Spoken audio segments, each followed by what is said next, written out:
On this episode of Region Automotive, we experiment with this. We find a crack.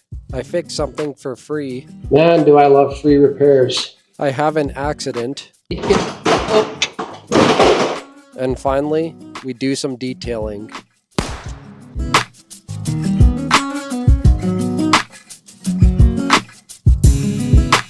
So first on the list, we're going to deal with the engine light. Service engine soon. For some reason, Nissan likes to use that. Same thing as the engine light. Our main code that's in it is P0011, camshaft position, timing, over advance, or system performance, bank 1. So there's pretty much what that's saying is that the variable valve timing of the camshaft is not being controlled properly, or it's over advanced. It's not what the computer is expecting. There's kind of three things that could be. Worst case scenario is there's the actual phaser, the variable valve timing phaser, which takes oil pressure, and then it turns, like the engine will apply oil pressure through the solenoid, and then it'll turn the phaser to change the timing of the camshaft. I'm pretty sure it's not that, just because the car runs and drives just fine.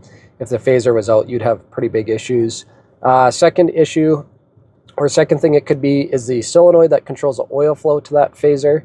I also don't think it's that, because I recently had that fail on my Infiniti, and when it did, my Infiniti accelerated like dog crap. Like it did not work well, versus this thing does work well.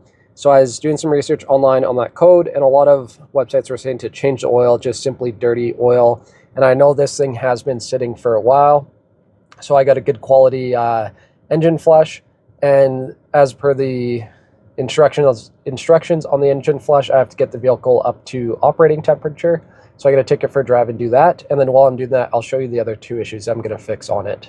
Just to show you that the engine's working fine, like it accelerates just fine. Again, when I had this same issue on my Infiniti, as soon as it would get into the zone where it wanted to actuate the camshafts around 3,000, 3,200, the Infiniti would like sputter and hesitate like crazy. Like it is total loss of power. And then I don't know, just try to get you up. Yeah, like it accelerates smoothly. There's nothing mechanically wrong. I think an oil flush will fix that. And then I don't know how well you can hear, our right front corner is rattling like crazy, whether that's a sway bar link. To me, it sounds like it's sway bar link or bushing. Maybe a loose strut, like the top strut hat or something. So we'll have to get that on the lift and take a look.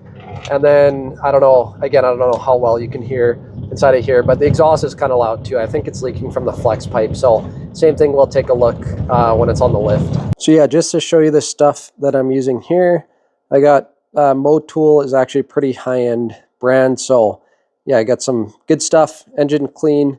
And as per the instructions, I'll show you as if you can read back there. You actually kind of can.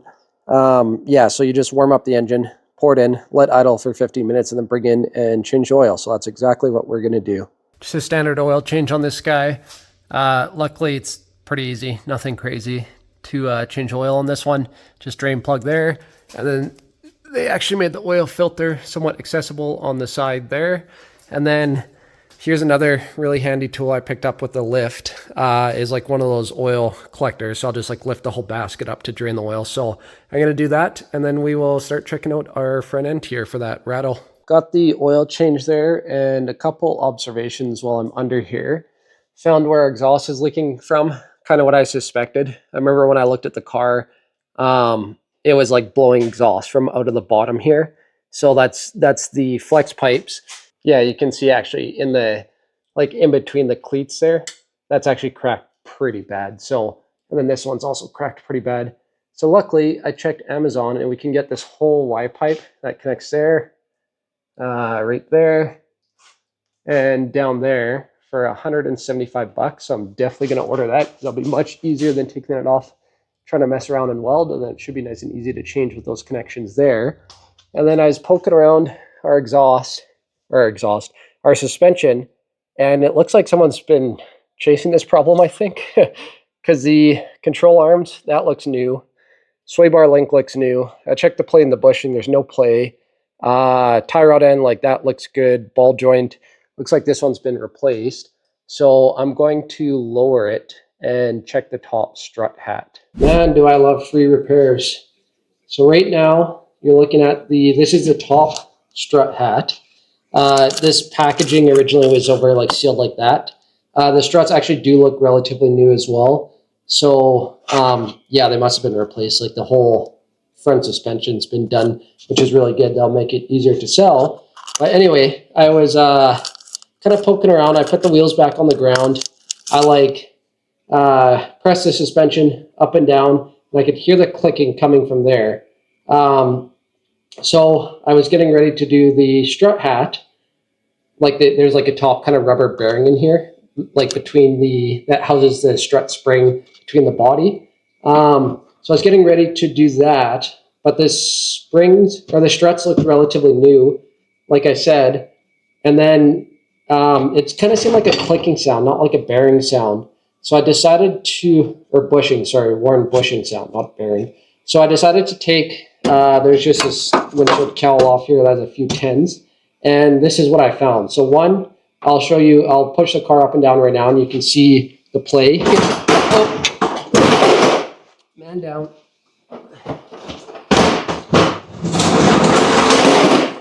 Okay, so you should be able to see how the suspension's like moving down. And you hear that click. So I decided to throw a socket on there, and this is what I found. I have not pre-loosened this. That's hand tight. And like I said, that sticker was on there, so they must have forgot to tighten it from the factory. As soon as I took the sticker off and I saw how little thread was sticking out, I knew that bolt was loose. And that's the clicking sound. So I'm literally just going to tighten that up.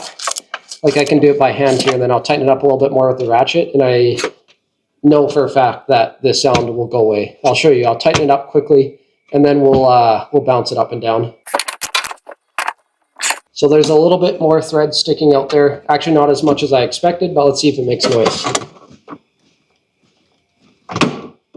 Look at that. Doesn't make any noise.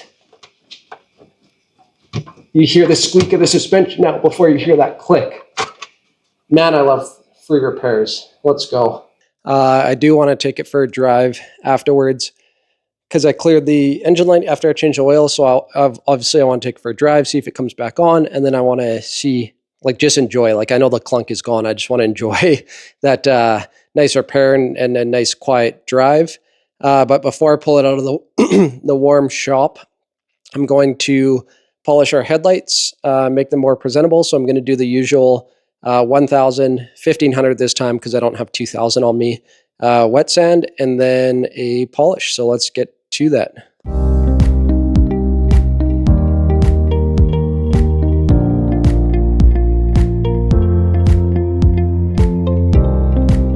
It's always fun doing it before and after when polishing the headlights. So there's before, or sorry, there's after, and there's before. That turned out pretty good as per usual. So let's do the same for the other side. We have ourselves a bit of a change of plans for the cracks in the flex pipe. So yeah, I was willing to order one on Amazon, but it's like 10 to 20 days away, just probably because it's like such a unique product that's ordered, I guess. It's not like prime right away. So yeah, originally I was gonna disclose the flex pipe to the seller and then, you know, negotiate on the price or give them the option if they want. I could order the flex pipe and then they can come to the shop and install it. But first I'm gonna try this muffler cement and see how that seals it up. Actually, I think it should work pretty good. The directions, it's interesting too because it's heat activated, so you apply it over the crack and then you run the engine for 5 minutes and then you let cure for half an hour. It says the cement will cure to a hard metal-like finish during subsequent driving. So let's apply this and see how it looks. That actually worked surprisingly well. So I just did that. I ran it for 5 minutes before and then it sat for half an hour. Now it's running and like literally there's no exhaust coming out here now. Like I can't smell anything and it's nice and quiet. So that actually works surprisingly well and I'm okay with that repair. Now that we have all the mechanical work done, I finished touching up the exterior as well. You saw the headlights that I polished, and then I just went ahead and polished, not this door panel. This door had a bit of previous paint work, so I just polished that, kind of cleaned it up a little bit. And then I did my trick with the SOS pads just to clean up the rust around the edges. So now we are doing the interior, and it's actually really clean. This shouldn't take me more than 20 minutes, half an hour. Just vacuum all the leaves and loose dust, wipe the panels down. I don't even know if I need my mother's dash protectant. It looks so good. And then we'll do my signature final step. My signature final step of detailing. So one of our last issues with this thing is the airbag light is flashing. So I scanned the code and I'm getting a B1054 driver airbag module open. So searching up online, this is the driver airbag module, they call it. Open means that there's a broken wire, I guess, like current's not getting through. So I was searching up online. People say it's most likely the clock spring, but my other functions work. I should actually check the radio.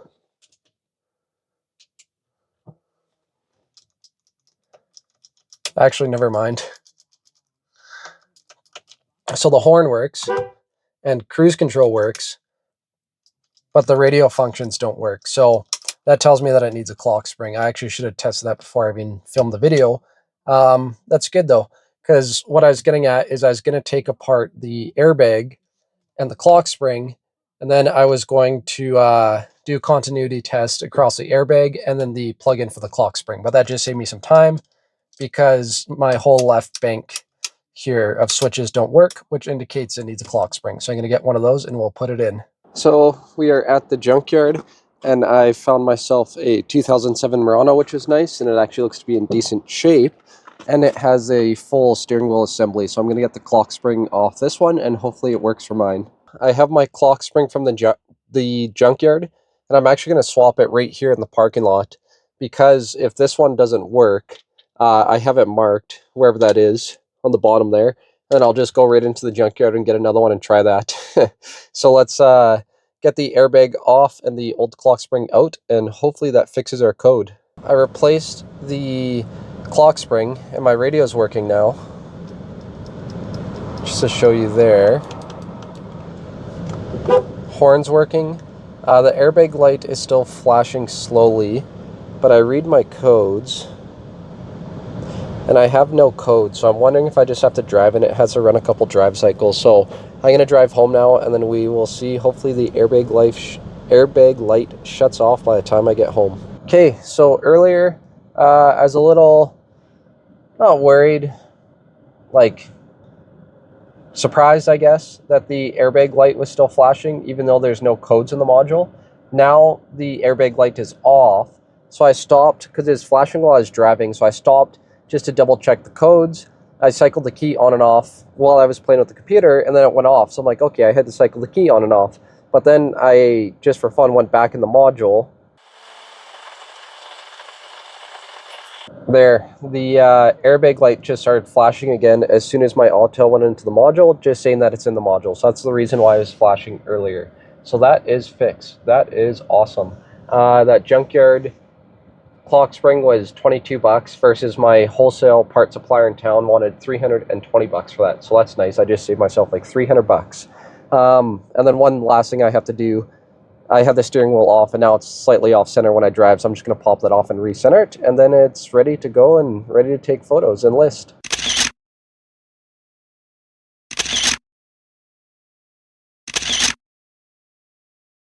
Alright, you guys, the Murano has sold. As far as the selling process goes, that one wasn't too bad. I maybe had it listed for like 4 or 5 days. I listed it for $5,900, which I don't know. When I list them, like I always start kind of high, and like once we go over the expenses, you'll see I had a lot of room to negotiate, and I start high and obviously try to get as much as I can. If the car's not moving, I'll usually drop the price like $500 or $1,000. In this case, I didn't have to. I had it listed for 4 or 5 days. The guy who came to look at it was a nice guy. He appreciated the vehicle, appreciated all the work I did to it. He wanted to get it the insurance inspection done, so I got that done for him, and he offered me 5, and I thought that was a fair price. Like I said, I kind of started high, so I just accepted 5 right away. But yeah, we'll talk about my costs here, and again, we'll see how I was okay with accepting 5. So I bought the vehicle. The initial purchase here was $2,300, and then I did that oil flush. We saw, like, I had that Motul flush stuff, and then I had some oil kicking around the shop. Bought a oil filter, so that was $50 for that stuff, and then that muffler weld that we used earlier to seal up those cracks, that was $20. And then, like I said in the video, I got really lucky finding a clock spring for that thing. Well, not lucky. I saved myself a lot of money. I didn't get lucky finding the clock spring. I got lucky with the amount of savings, I guess. And finding one wasn't lucky, but finding one that works was lucky, especially the first one I got. So anyway, long story short, I saved myself quite a bit of money on that. If you remember in the video, I said my supplier wanted like $320 for it, and I was able to find a working one at the junkyard for $22. So that was pretty awesome, those savings. So that put my total cost into the vehicle $2,392, so $2,400 you could round up to. Sold for $5,000. That should be net profit, not net cost. So my net profit was $2,608, $2,600. So that's pretty good on that one. Again, you know, I always make it my goal to find these ones. Well, not always, before I would buy whatever, like the first vehicle I could get a deal on, but nowadays I actually like filter them quite a bit. And you know, my goal is, I don't want to do a lot of work on them. Like, usually what I say is I start with a good base, and then if it needs fixing, like airbag light, oil flush, whatever, just kind of small things to clean it up, and then just advertise it properly and sell. So again, I'm always looking for deals like this. Like, that's a pretty good profit, especially with the amount I had into it. Yeah, so with that being said, stick around. I actually have 2 more vehicles coming out. Well, 1 for sure. Maybe 2 more vehicles coming out on the channel that I'm working on now. So if you like these flip videos, don't forget to like, comment, subscribe, and have a good day.